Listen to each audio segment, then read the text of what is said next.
Magandang hapon Pilipinas, balitang sapol na tayo. Pag-usapan natin ng mga may init na balita sa mga politiko, sa politika at iba pang ganap sa ating bansa. Araw na ho ngayon ng Biyernes, July 1, 2022, panibagong buwan na naman ang ating sinalubong.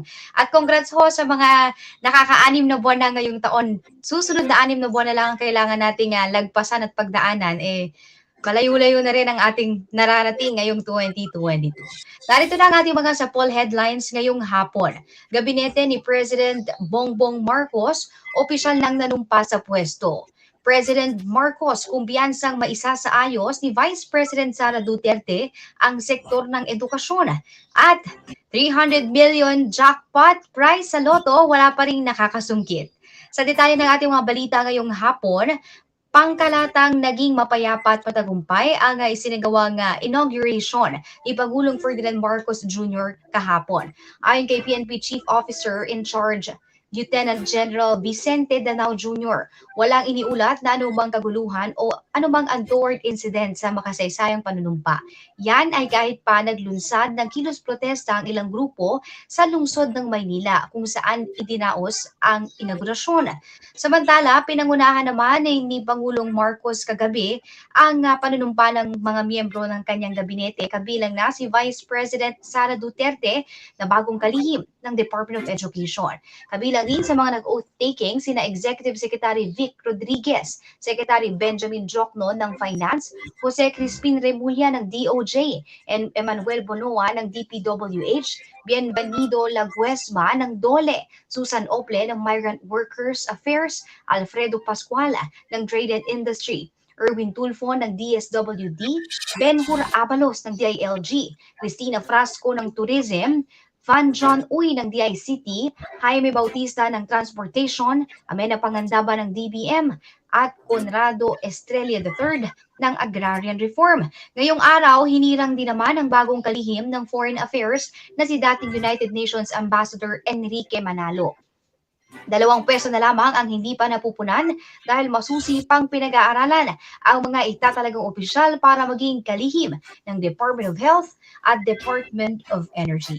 Kaugnay naman ang balitang yan, hangad ni Pangulong Ferdinand Marcos Jr. na matupad ang pangarap ng mga Pilipino. Sa kanyang inaugural speech kahapon, sinabi ni Marcos na pinakinggan nito ang saloobin ng taong bayan noong kampanya at ito anya ang kanyang nais na tuparin.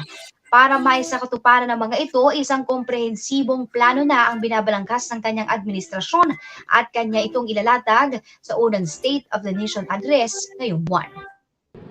I listened to you, and this is what I have heard. We all want peace in our land. You and your children want a good chance at a better life in a safer, more prosperous country. All that is within reach of a hard-working, warm, and giving race. Your dreams are mine. Pangarap nyo ay pangarap ko. How can we make them come true? How can we do it together? But I will take it as far as anyone with the same faith and commitment can, as if it depended entirely on himself. Samantala, kabilang naman sa mga tinalakay ni PBBM kahapon sa kanyang inauguration ang mga problema sa sektor ng agrikultura, kalikasan, edukasyon, pati na rin sa sektor ng enerhiya. Samantala, muli namang nagpahayag ng kumpiyansa si Pangulong Bongbong Marcos sa kakayanan ni Vice President Sara Duterte Carpio na magpatupad ng reforma sa sektor ng edukasyon. Yan ay para patuloy na maihanda ang mga batang Pilipino sa hinaharap.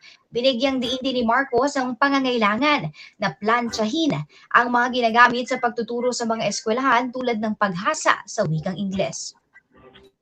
What we teach in our schools, the materials used must be rethought. I am not talking about history. I am talking about the basics, the sciences, sharpening theoretical aptitude and imparting vocational skills, such as in the German example, alongside the national language with equal emphasis and facility in a global language, which we had and lost. Once we had an education system that prepared coming generations for more and better jobs. there is hope for a comeback. Vice President and soon-to-be Secretary of Education, Sara Duterte Carpio, will fit that mission to a T. Samantala, tulad ng nabanggit rin ni PBBM, mabibigat na hamon ang kinakaharap ng kanyang administrasyon. Kabilang na rito ang posibleng pagsipa ng inflation rate ngayong buwan sa 6.5%.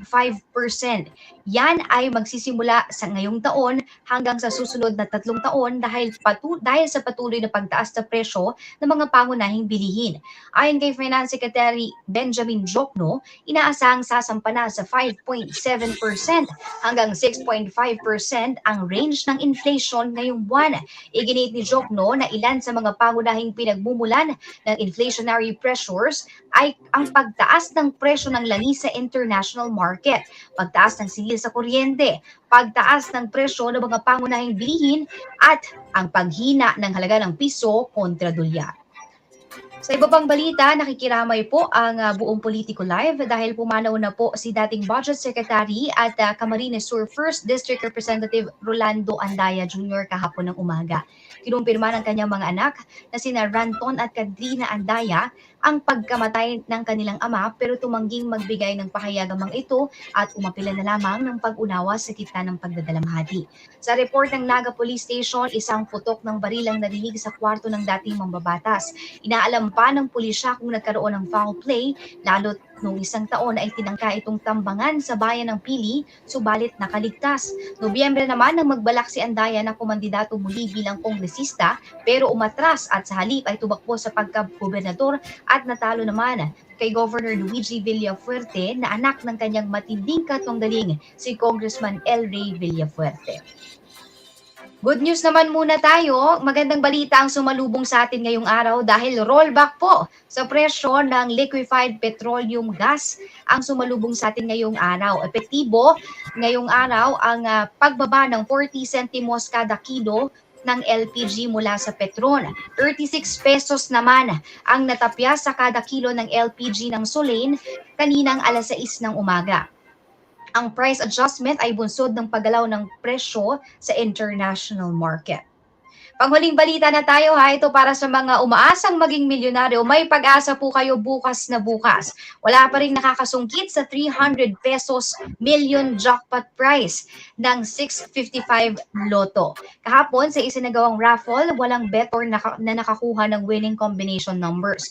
Ngayong Sabado naman o bukas po yan, ang susunod na draw ng Grand Lotto 655. Bukod dito, hindi pa rin napapanalunan ang jackpot prize ng mahigit 8.9 million pesos sa Mega Lotto 645. Hinikayat naman ng PCSO ang publiko na patuloy na tangkilikin ang kanilang Lotto game upang magkaroon ng tsansa na maging susunod na milyonaryo. Ito na po muna mga balitang aming nakalap sa buong magdamag. Subaybay niyo po muling aming programa sa kaparehong oras sa Lunes po, alas 3 po ng hapon. Maraming salamat po sa pagtutok niyo sa aming programa buong linggo. Ako po si Carol D para sa Balitang Sapol.